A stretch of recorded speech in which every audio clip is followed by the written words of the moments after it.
Thank y'all for being here. This is your first time at a family dinner. Thank y'all for coming. Introverts. There's a wing.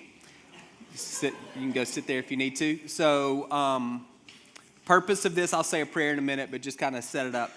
So we say all the time that God speaks to the body through the body, and we actually believe that. And so this is what we're doing here. It's not formal. I'm wearing shorts. It's a family conversation. There's some things that we've been talking about. When I say we, I'm talking about our admin team.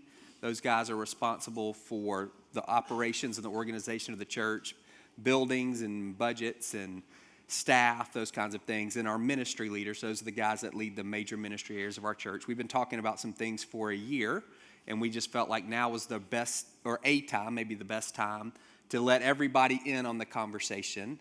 We're not making any decisions tonight. I'm not going to ask you for money. I'm not going to ask you, we're not selling anything. So I'm just sharing, you're just getting brought into a conversation that's kind of been ongoing. It may be a little bumpy at first, but I think we'll get there. And the main thing that I want to get out of tonight is the reason y'all are around tables is I want to hear how all of this lands on you. We're not going to be, people will be taking some notes, but they're not going to quote you. We're not going to call you and say, did you really mean this? We're not doing that. We're just trying to get a feel, recognizing this is initial reactions. And so but it's great. We just want to know. We're just trying to get a pulse on where people are and how people feel based on some of the things that we'll be sharing tonight. So that's why you're around tables. I'm going to talk for 25 or 30 minutes. You're going to have probably 30 minutes around the tables, and then for those of you that want to stay and eat, we'll do that, and then we'll have another group that comes in after. So I'm going to say a prayer, and then I'll just jump right in. God, I'm grateful for this body of believers, this family of God that's gathering Monday night and now and in a couple hours. I'm just grateful to be a part of this, and we're coming to you and just saying we need your wisdom and your direction as we try to wade through a couple of challenges regarding our space. I pray for all of our hearts, and as we're listening, we would have clear minds and hearts, and my words would be clear, and the things that I'm saying would be the same things that everybody's hearing. I pray around the table there'd be a freedom to share and to express kind of how it's landing and on everybody, and we would collectively begin to discern what you're saying to us as a church. In Jesus' name, amen. All right, so again, kind of big picture, the word for me, I would say this is revelation for me, is this phrase, create space. So about a year ago, I started talking to some of the leadership about feeling cramped in terms of what we're doing ministry-wise, and we've been cramped seat-wise for a while. And so we were kicking around, what does that look like? What are our options? How can we relieve some of that? I'll unpack all this in a little bit. This summer, I was journaling. I was at the library, and I was trying to journal, like, what's been going on in my heart for the last year based on these conversations. And I kept writing down the words room and space, and so I wrote that little phrase, create space. And then when I was out of town this summer, there's a church that I always go to when I'm out of town, and I went there on a Sunday morning, and I sat down, and they've got these little trays like we do. And there was a brochure in front of me, and I reached down and I picked it up, and it said make room. And they had done a capital campaign in fall of 2025, and that was their slogan. That was the only one in the sanctuary that I saw. Like, nobody was handing them out. Somebody just didn't pick it up or whatever. It was there. And so for me, I'm not a big sign guy, but that was enough for me to say, okay, create space, make room, two different ways of saying the same thing. So for me, regardless of what we're talking about tonight and decisions that we make in the months to come, I feel like that's a word for me to figure out how to do that for us, even if it's just internally in my own heart or in the way I kind of operate on a Sunday. So I want you to know that phrase, I think, is revelation. Everything else I'm sharing, I would say, is true. It probably falls under the category of wisdom, not necessarily revelation. But but it is wisdom, and it's collective. So I would say that word of revelation is certainly for me, and I think the leadership team would affirm that. And everything else I'm going to share, they would absolutely affirm. And so just know I'm talking, but I'm talking for that group as we've been praying and talking and listening over the last year. So we have two challenges that we're trying to address, and they're not necessarily connected. They're connected in that we need to create space, but it's not the same thing. One is physically we need more room at 9:30 and 11:15. So both of those services are bumping up to what I'm going to call the welcoming capacity of the room, and I'll talk a little bit more about that. And then because we have 3 services in the morning back to back to back, our ministry is, I would say compromised is a strong word, but we have to make compromises pretty regularly because we have to turn this room over, turn over our children's ministry, and turn over the parking lot. So those are not the same thing. So we have a capacity issue at 9:30 and 11:15. There's tons of room at 8. So then we have a kind of a ministry issue because we have 3 services back to back to back. So in your mind, some of you are problem solvers. Try not to problem solve tonight if you can. Like, I'm interested in this more than I'm interested in this tonight. So if you're thinking, we just need to shift people to 8, that might solve the capacity issue, but it doesn't help on the ministry side because we still are back to back to back. And in some ways, it makes it more difficult because we have more people we need to turn over from 8 to 9:30. That's not a reason not to come at 8. So let me just give you a little bit of background for that. There's some numbers behind me. I'm going to kind of stand sideways so I can see both of them. So I mentioned welcoming capacity. So in an assembly space, which is what this is, so we could have this conversation about StoneBridge Kids, and we could also have it about 116, our student ministry. I'm going to talk about this room because this is the room everybody comes to. So I'm going to talk exclusively about the sanctuary, but we could this same conversation could be had about StoneBridge Kids and about 116. They're both experiencing some of these same challenges that I'm going to talk about. But again, we're going to focus just on the sanctuary because it's a common space for all of us. So in an assembly space, which is what this is, 80% full feels full. It's not full, but it feels full. And that's not just anecdotal, and it's not just a contractor who said that because they want you to build a bigger room. There's some research behind that. When people come into a room and when it crosses that 80% threshold, there's less personal space than people are comfortable with. It's difficult to find a seat, and it's difficult to find seats together where you can sit with the people you came in with. And you may say, get over it. But that has not been our posture ever. Like, we've never said that. If you've been here for any length of time, we've never really done anything to try to make the church grow. I'm not up here banging the drum and saying, hey, bring your friend, bring your friend, bring your friend. We don't market. So that's not our heart. That's still not our heart. And people continue to come. And so we assume that they're coming for whatever reason, but the Lord is drawing them here for some reason. And so we want to be welcoming, and that has always been our perspective. So you can see these numbers here. At 8 o'clock, we got tons of room. At 9:30, we have hardly any, and at 11:15, just a little bit more than that. So that 80% rule, we've got about 10 seats on average in this for the whole year. And we could actually go back a couple of years. We've been over 75% full for the past couple of years at both 9:30 and 11:15. So you can see those numbers. We don't have a lot of room for people to come. If you were here this week on Sunday, that was closer to 100%. If you were here last Sunday, it was closer to 100%. So just in terms of our growth, I didn't want to overwhelm y'all with numbers. We're not talking about exponential growth from last year to this year, but we have kind of a steady bump up every year. We've had a couple of years where we grew a bunch at once. but that's an outlier for us. We grow a little bit every year, and we're kind of bumping up against that threshold again at the 2 services that most people tend to want to come to, particularly guests. And so we feel a need to say, well, how do we create some space so that the people who want to come here can come here? You may not know this. There's about 2,000 people who consider StoneBridge their home church, about 1,200 adults and 800 0 to 18s. Again, if you come at 8, you would have no idea that maybe that our church is that big.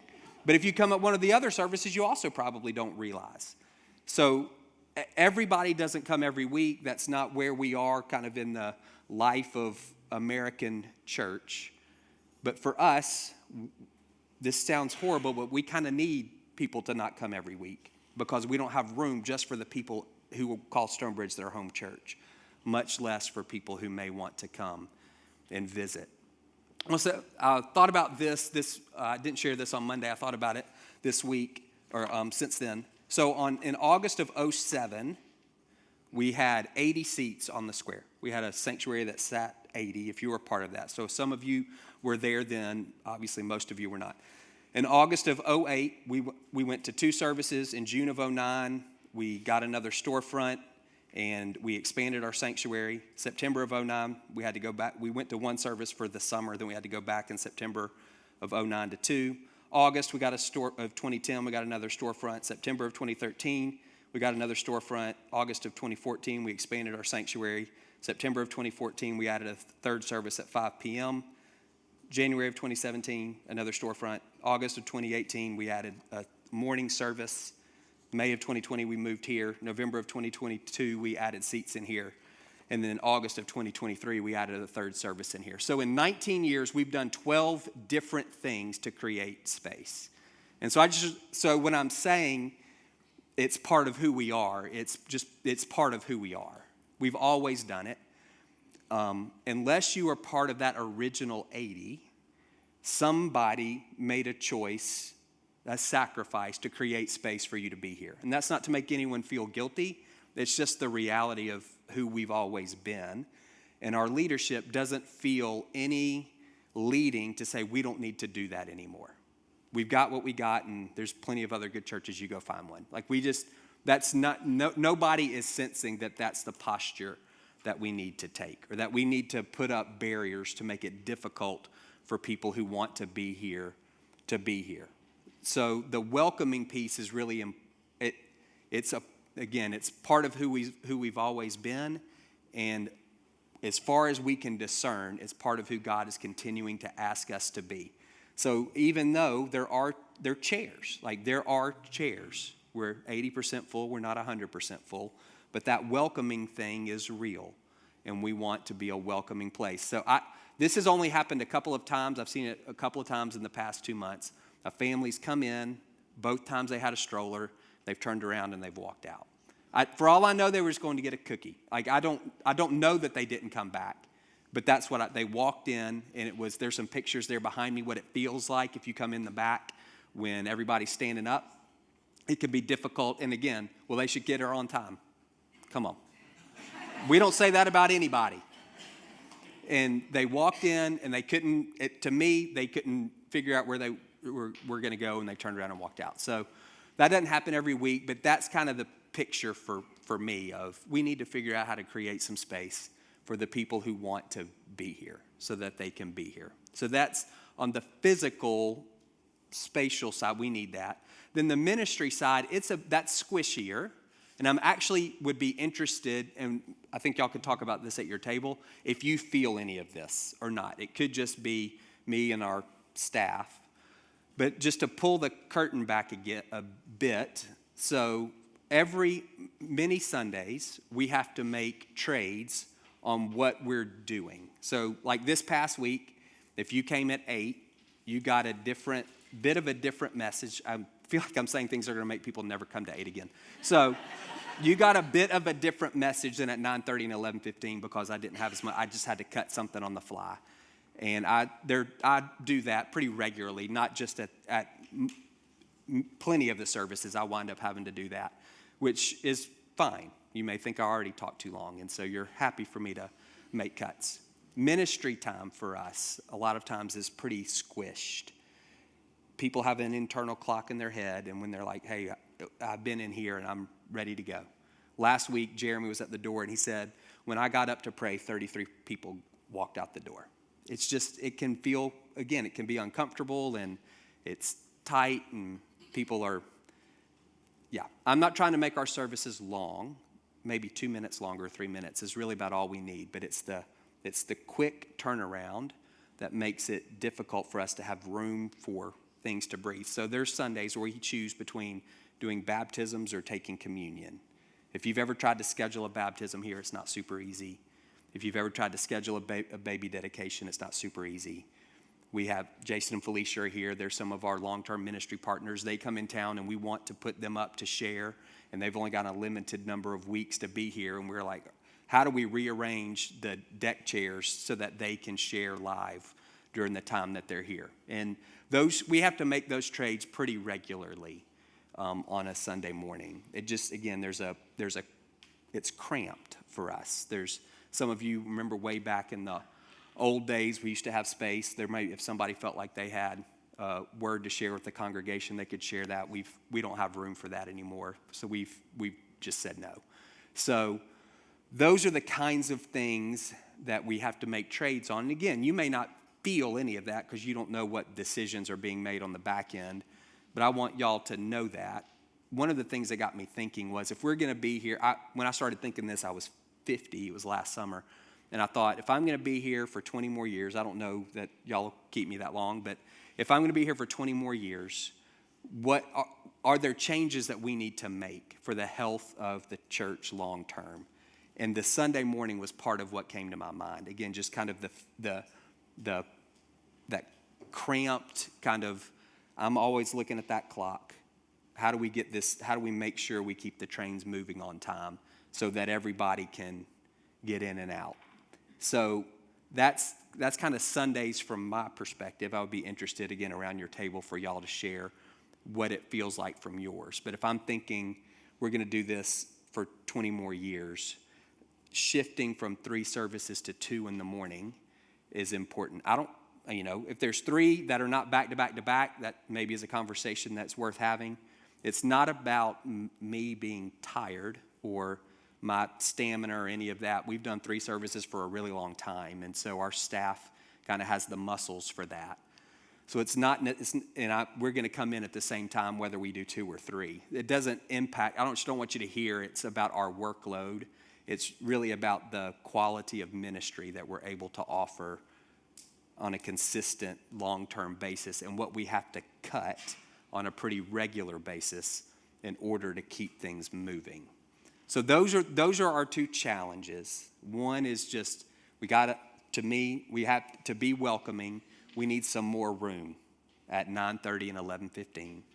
And for the sake of the long-term spiritual health that's too strong of a phrase, but I would say for our long-term ministry health on a Sunday, ministry rhythm, maybe that's better, ministry rhythm on a Sunday, for us to not have back-to-back-to-backs, I think is really important. So those are the 2 challenges, and there's plenty of ways to skin the cat. We've kind of, in our discussions, we've whittled it down to, before I get that, church planting. So some people say, well, can we just plant? And absolutely, and we will continue to plant churches as long as we can find people who want to do that. We will. That's good for the kingdom. One of the best ways of reaching people who don't currently go to church is to plant new churches, and that has been true for decades, and that is still a true statement, and so we will continue to do that for the sake of the kingdom. It doesn't necessarily help us with our space. So there's a graphic there behind me. Last May, we launched Common Church with 41 adults and 36 kids. And you can see there behind me, we've already made back those 41 plus more. And that's over the same time period, kind of the same January to mid-May. So we want to continue to plant churches. It doesn't necessarily solve either of those challenges. And we don't plant, that's not the reason we're planting. We're not planting churches to create more room in here. we're planting churches, again, for the sake of the kingdom because we think it's the best way to reach people who are not currently in church and to transform communities, which is our vision. Does that make sense? So even if we had tons of room in here, we would say we still want to be a church that plants churches. So that's just kind of for what it's worth. We'll put that over here. So the three options that we've been kicking around as potentially viable ones, and again, I'm not selling you anything. We're not sold. There's not a leader in the clubhouse. It's just stuff we've been talking about, are to renovate this building, to relocate, or to replicate, which is to plant a campus, which is something we've never talked about before. But I'll talk about that in a little bit. In our minds, we would need a 600-seat sanctuary to actually create enough space to kind of make it worth it. Whatever we do is probably not going to be cheap, and it's going to be inconvenient. And so to that all-in cost, to make it worth it, we need in our minds, we need about 600 seats, which would allow us to have 2 services in the morning, to absorb all of the 8 o'clock people into one of those 2 services, and to have enough headroom that we could grow, if that's what the Lord would intend. So if we did that, if we had a 600-seat sanctuary, if the 8 o'clock folks migrate into those 9 and 11 o'clock services, we would have enough space to do the 8 o'clock, that number of people, twice. We would have enough space for the whole 8 o'clock service then to come at 9 and to come again at 11. There's a 500, I think, is it up there? Yeah, with 500, it just doesn't create enough room in our minds for what the cost would be. So as we're thinking about renovating or we're thinking about relocating, that's kind of the number. Somebody said on Monday, like, what about 1,000 seats? We're not thinking about that. We're not trying to be a mega church. We're not trying to see how big a building we can build. Like, we're not, that's not the thinking for us. You may say, well, if you've had to do 12 things in 19 years, you're not that great at long-term planning, and that could be true, 100%. 100%. But that's the way we're thinking about it, is about 600 seats. Is that good? Recognizing everything would have to grow proportionally. So we can't just say, hey, can we get 600 folks in here and not do anything with the kids? Like, that would have to get bigger. We would obviously need more bathrooms. It'd be great if we had a wider staircase. There's some things that would need to happen. It's not just how big can we make this room if we were to renovate. Does that make sense? Okay, so those 3 options. So renovate, we've done that a lot. It's something many of you've been around, and so we kind of know the drill on that. There are some challenges on this property, particularly the creek, and there's a floodplain over here. So there's some regulations that we would have to navigate. And so the next step is most likely, this is the one the admin team has recommended, is for us to get some bids for an engineer to do some preliminary work to tell us what we could actually do. So that's getting permissions, at least theoretically, like what can we do from the people who ultimately would say whether or not we could do it. So it's not just, hey, somebody draw us a pretty picture of a building, but what's actually allowed on this site. So we'll be taking that step here before too long. Sometimes people ask about the church up the street in Lighton. Well, what about that? Could we get that? Can we have? And I would just say no right now. So this is what's behind it. If you want to hear a miraculous story, go to their website and listen to the story of how they got that building. It's supernatural. It was given to them for free. The pastor had a dream 20 years ago about being inside that building. He'd never stepped foot in there. Like the Lord gave them that. In Old Testament, you don't move somebody else's boundary stones. That's stealing. And so we're not going to circle around them like vultures and say, can we have it? Can we have it? Can we have it? What we've said, and they know, is if it's ever good for y'all to sell some or all of it, please, we would love for you to call us. We would love for you to call us so we could talk about that. So they know that, and we'll just leave it at that. So when we're thinking about renovating, we're not assuming that we get any more property. Does that make sense? So that's one option, and obviously there's more details to find out there. Another one is to relocate. We've done that as well. Some of the things that are behind that for us, what would it take for us to relocate? We would need something that's available, obviously. It's got to be available. And then I'm using the word obvious, and what I mean by that is it needs to be better enough to make it worth it. If you were on the square when we moved here, we didn't have to do a whole lot of convincing for people to know this was better. There were 3 people out of our congregation who said they didn't think it was a good idea. That's it. And everybody else was like, man, let's go. Because it was an obvious upgrade over what we had. It's a cheaper monthly payment. It's more space. It's nicer space. We didn't have to sell anything. And so if we were going to move, I would want it to be obvious enough that we would say collectively, yeah, that makes sense for us to do that. Now, if we drive by someplace and it's a dump and it's terrible, but there's a flag that says StoneBridge and Jesus is standing next to it, then we'll do it. We will do it. But short of that level of revelation, we would say, is it better? Is it better? And that's something we would all kind of work through together. Does that make sense? So there's renovating and there's relocating. And there's some people, just so you know, there's some people who are passively keeping their eyes and ears open. Is there, what's out there? And so we've got some folks who are doing that, who kind of live in that world. But if you've got an idea, you can send it on to us. And then the third, and this is new for us, this is nothing we've ever talked about, is to replicate. So this is not a church plant.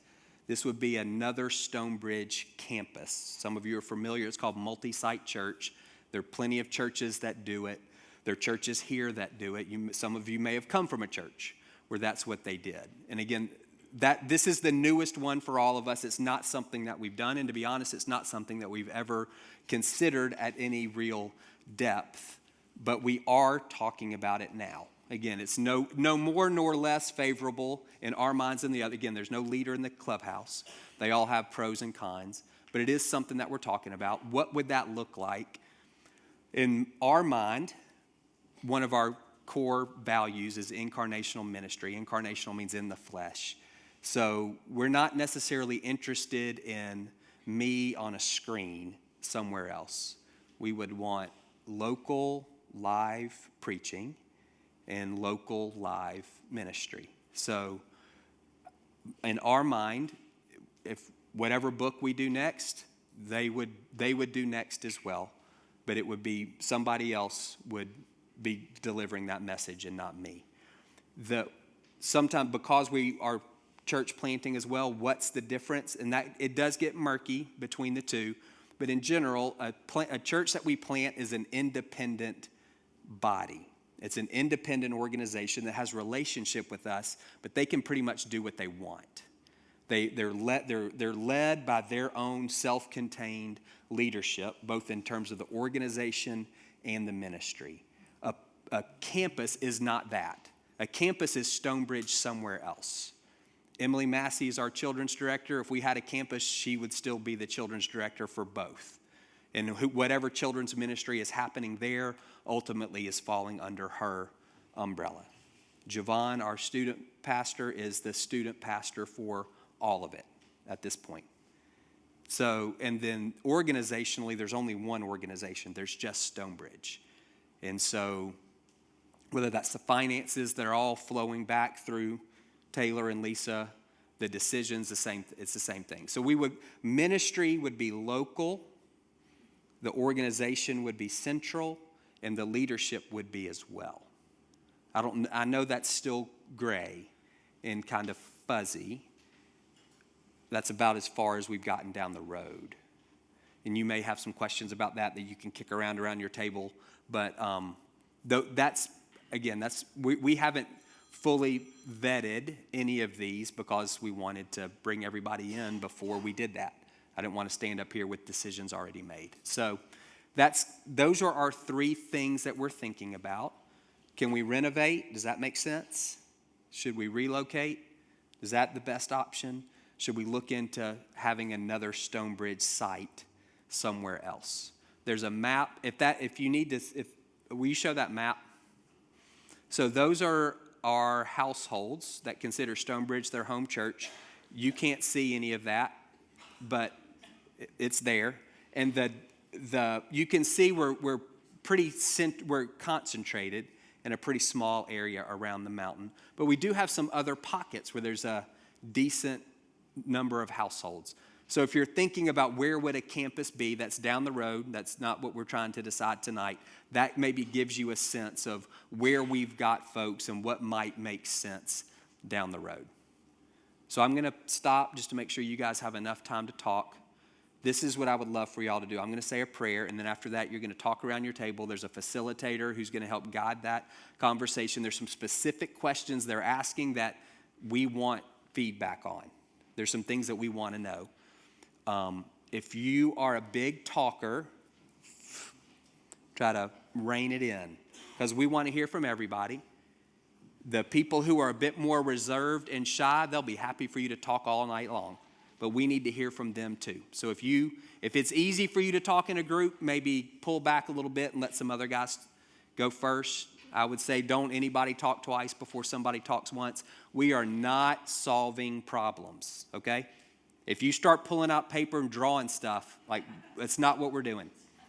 We can do that. You can send us every great idea you have later. What we want here is what's going on in here. Terry Cantrell said, change is always unsettling, but it doesn't have to be upsetting. And so I hope, if you're upset, then I didn't communicate something well, and I'm sorry about that, and your table leader can hopefully help kind of walk you through that. But again, change is unsettling, and we imagine there will be some change coming at some point down the road. So they're going to facilitate the conversation. There may be times where they redirect. They're not being rude. They're just trying to make sure that they cover the things that we've agreed we need to hear. Is that fine? And maybe no memory lane also. Hey, I was a part of a church once and we did, again, awesome, just not necessarily what we need tonight. We really want to know, how is all this landing on you? So I'm going to say a prayer, then these guys are going to facilitate a conversation. I'll come back up in about half an hour and close us out is what I'll do. God, again, I'm grateful for this opportunity to share with these guys, and I pray around their tables now there'll be a real freedom for people to respond and be honest about what's going on in their heart and what they love and what they hate and what's scary and all of those things. We want to know, and we're going to trust that you're in the midst of all of that. All of these guys, your spirit lives within them, and so we're going to trust that as we listen and then aggregate what's coming through these meetings, that we're going to begin to get a sense of where everybody is, and that'll help us know where you are. So do that for us, I pray. In Jesus' name, amen. All right, thanks.